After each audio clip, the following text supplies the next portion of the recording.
वो लगभग पिछले 15 साल से विदेश में रहता था। अचानक 6 दिसंबर को वो भारत आता है। अपने घर के बाहर सो रहे एक अधेड़ उम्र के विकलांग की लोहे की राड मार मार कर वो हत्या कर देता है और वापस विदेश चला जाता है। और वहां जाकर यूट्यूब पर वीडियो बनाकर ना सिर्फ अपने इस कत्ल के बारे में बताता है, बल्कि इस कत्ल के पीछे छुपी हुई घिनौनी वजह को भी बताता है। जब मैंने इस वीडियो को देखा, जब मैंने इस खबर के बारे में सुना और पढ़ा, तो मैं असमंजस में पड़ गई कि इस इंसान ने सही किया या गलत किया। आइए पहले पूरी घटना को सुनते हैं, उसके बाद शायद आप लोग भी मुझे राय दे पाएं कि उसके द्वारा उठाया गया कदम सही था या गलत। बात है आंध्र प्रदेश में रहने वाले अंजनेय प्रसाद की। अंजनेय प्रसाद अपनी पत्नी चंद्रकला के साथ कुवैत में रहता था। वो दोनों वहां पर जॉब कर रहे थे, लेकिन वो अपनी बेटी को वहां ले जाने में अभी असमर्थ थे। जैसा कि अक्सर भारतीय परिवारों में होता है, हम अक्सर अपने बच्चे अपने क्लोज जो रिलेटिव्स होते हैं, जो मामा बुआ मौसी वगैरह के यहाँ कई बार किसी मजबूरीवश छोड़ देते हैं, और यही अंजनेय प्रसाद ने किया। शायद यही उससे गलती हो गई। उसने अपनी 12 वर्षीय बेटी को अपनी पत्नी की बहन लक्ष्मी के यहाँ छोड़ दिया। लक्ष्मी और उनके पति ने शुरू में तो उनकी बेटी की ठीक ठाक देखभाल की।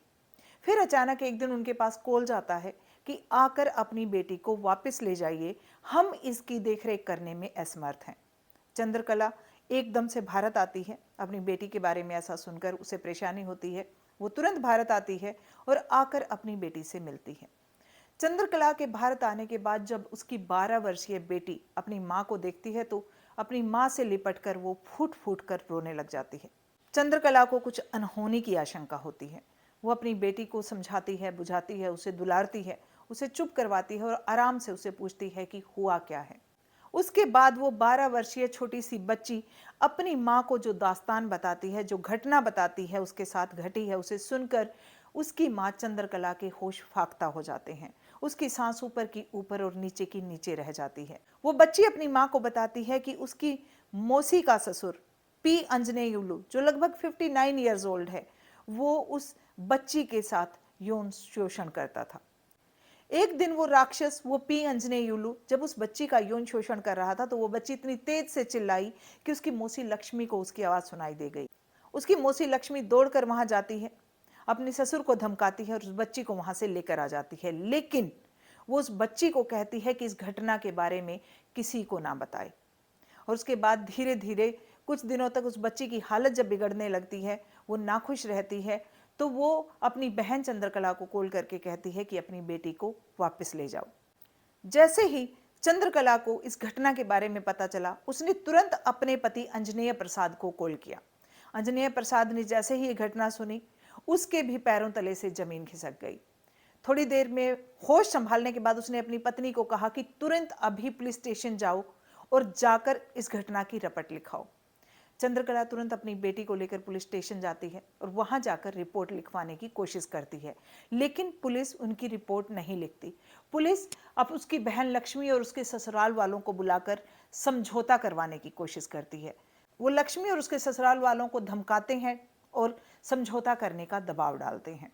उसके बाद भी अगले दिन चंद्रकला फिर से जाती है रिपोर्ट लिखवाने के लिए, लेकिन अगले दिन चंद्रकला को ही धमकाकर वापस भेज दिया जाता है।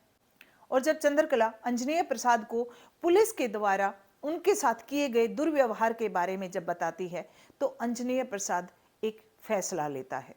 अंजनेय प्रसाद 6 दिसंबर की रात की अपनी फ्लाइट करवाता है रिटर्न टिकट के साथ। वो भारत आता है। 6 और 7 दिसंबर की रात को घर के बाहर सो रहे पी अंजनेयुलु का लोहे की राड मार मार कर कत्ल कर देता है और उसी दिन वापस फ्लाइट पकड़कर कुवैत चला जाता है। क्योंकि अंजनेय प्रसाद यूट्यूबर भी था, वो यूट्यूब पर अक्सर वीडियो बनाया करता था। प्रसाद कुवैत नाम से उसका एक यूट्यूब चैनल था। उस पर जाकर वो एक वीडियो बनाकर अपलोड करता है और पूरी घटना के बारे में बताता है कि किस प्रकार मेरी पत्नी की बहन के ससुराल वालों ने मेरी बेटी का यौन शोषण किया, मेरी छोटी सी बच्ची के साथ इतना दुर्व्यवहार किया, और ना सिर्फ दुर्व्यवहार किया बल्कि मेरी बच्ची को चुप रहकर खामोशी से सब सहने के लिए बोला। और जब मेरी पत्नी पुलिस के पास जाकर रिपोर्ट करवाती है, गुनहगारों को सजा दिलवाने की कोशिश करती है, तो मेरी पत्नी को पुलिस वाले हड़काकर धमकाकर वहां से भगा देते हैं। अंजनेय प्रसाद ने यूट्यूब वीडियो में यह भी कहा कि वो कभी भी कानून को अपने हाथ में नहीं लेना चाहता था, बल्कि वो तो चाहता था कि कानून ही उन राक्षसों को, उन गुनहगारों को सजा दे। लेकिन क्योंकि ऐसा नहीं हो पाया, तो मजबूरीवश मुझे अपनी बेटी को न्याय दिलाने के लिए मुझे अपनी बेटी के साथ हुए इतने गलत कृत्य की सजा खुद देनी पड़ी। वो यूट्यूब वीडियो में ये भी कहता है कि मैं खुद को कानून के हवाले कर दूंगा। हालांकि पुलिस उपनिरीक्षक पी महेश ने इन सभी दावों का खंडन किया है और उनका कहना है कि अंजनेय प्रसाद की पत्नी ने कोई शिकायत ही दर्ज नहीं करवाई। खैर, हकीकत जो भी हो, लेकिन कम से कम ये पूरी कहानी सुनकर हम इस बात का तो अंदाजा लगा सकते हैं कि जब किसी की छोटी सी मासूम बच्ची के साथ, जब किसी की बेटी के साथ इस तरह की घटना घटती है तो एक बाप के, एक माँ के दिल पर क्या बीतती है। लेकिन यूं कानून को हाथ में लेना, स्वयं गुनहगार को सजा देना कहां तक सही है, ये एक सवालिया निशान है। कृपया कमेंट करके जरूर बताएं कि अंजनेय प्रसाद ने ऐसे हालात में जो किया, क्या वो सही था या उसे कानून पर भरोसा करना चाहिए था और कानूनी रूप से ही ये लड़ाई लड़कर गुनहगारों को सजा दिलवानी चाहिए थी। अंत में मेरी आप सबसे एक प्रार्थना, एक रिक्वेस्ट, कृपया सतर्क रहें, सावधान रहें, अपना और अपनों का ख्याल रखें और इंसानियत जिंदा रखें। धन्यवाद।